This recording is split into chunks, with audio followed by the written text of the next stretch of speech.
3, 2, 3, 4, 5. 6. And I'm 7. Good evening, guys.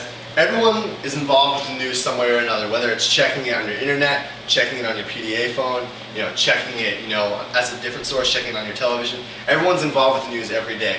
Whether you start your morning with it or do it on your lunch break or come home and do it, everyone's involved with it. Today I'm going to talk to you guys about the news in a different way. In 2004, Edward Cornish once said, "The most important thing happening today is not reported in newspaper headlines or television broadcasts. Yet it is far more important than most of what is reported in the news." I look to prove him correct today.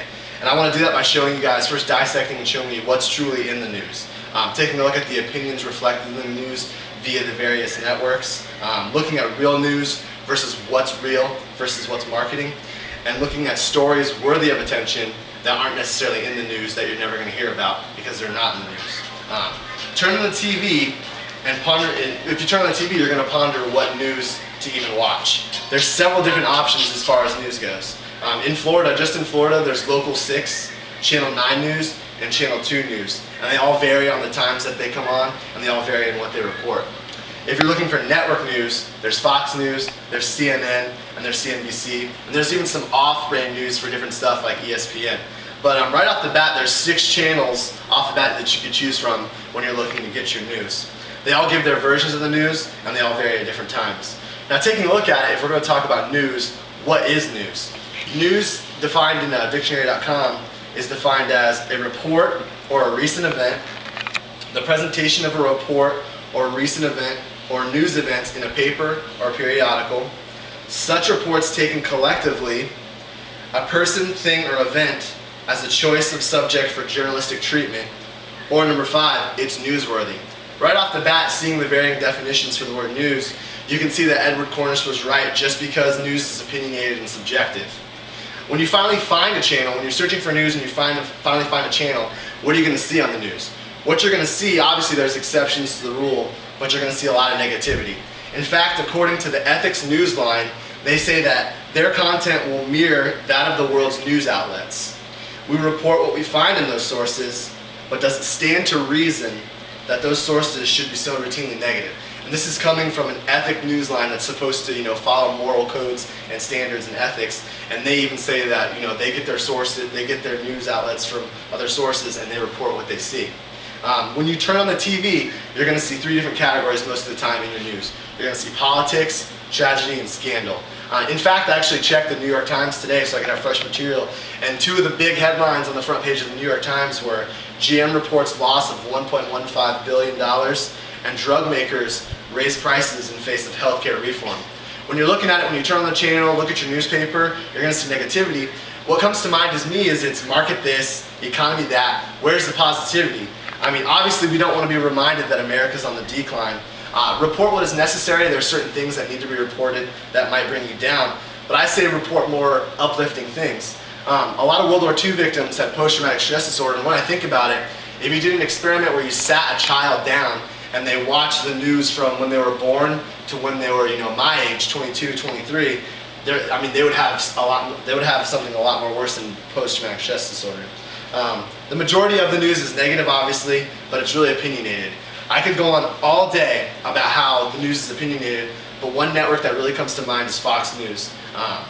Media Matters for America, according to them, they actually say that Fox News has committed acts of journalistic malpractice, including outrageous smears against the Obama administration officials, passing off Republican press releases as its own research, deceptively editing videos and quotes, and invoking Nazis to smear President Obama. Some of that may be a little out of the loop, but when you look at it, when you Google search it and look up a lot of different sources, Fox News has a reputation for being totally right-wing and conservative. They shed false coverage, and they pick the stories that they want to release. Another thing about news is marketing can have its effects on it. That sex sells, everyone's heard that. Obviously there's a lot of sex in the news, a lot of sex scandals, war, a lot of different drama. People like drama for some reason. They don't like it in their own life, but they like reading about it. The news reports what's popular, and a lot of advertisers and companies can actually pay for what's shown in the news. Certain examples of this would be Monica Lewinsky. Everyone knows that name for a certain purpose. The war in Iraq, a lot of different robberies that show up. different fundraisers that may have, a specific purpose over another one, that even though their cause might not be as great. And then, I know it sounds funny, but in 3 days that movie Twilight comes out, and you're going to see news headlines all over the place about Twilight. What should be in the news? If you ask me what should be in the news, I might not be able to tell you exactly what I think, but I think it should be more uplifting. I say there should be more, pursuit of happiness success stories. I say there should be more medical miracles, different job listings so that people can go out there and get a job, and just things that can uplift us as a nation and lead us to a happier life. In conclusion, I know news is a broad term. I know it's reported by several different networks, but all in all, it comes back to the root of all evil. They're gonna show you what they want you to hear, or they're gonna broadcast what they think is going to get you to be able to watch their network. Because if the ratings go up on the network, obviously money's going to go in their pockets. I like to think of news as your enemy, the person you don't like. They're negative, opinionated, slanderous, and they just, they're bipolar as far as shifting. In conclusion, real quick, I want to sum it up. My little sister actually has a condition, and she was actually in the newspaper, and this just totally proves my point head on, because she was in the newspaper, and the Star Banner actually quoted her as, "Mercifully, her body had built new veins to sustain life." Basically, she was able to rebuild and sustain life, and that's a miracle story, but no one's going to hear that. You would have had to search for it in order to find it. So in conclusion, I think there should be more that uplifts us and brings us, to a happier life. Thank you.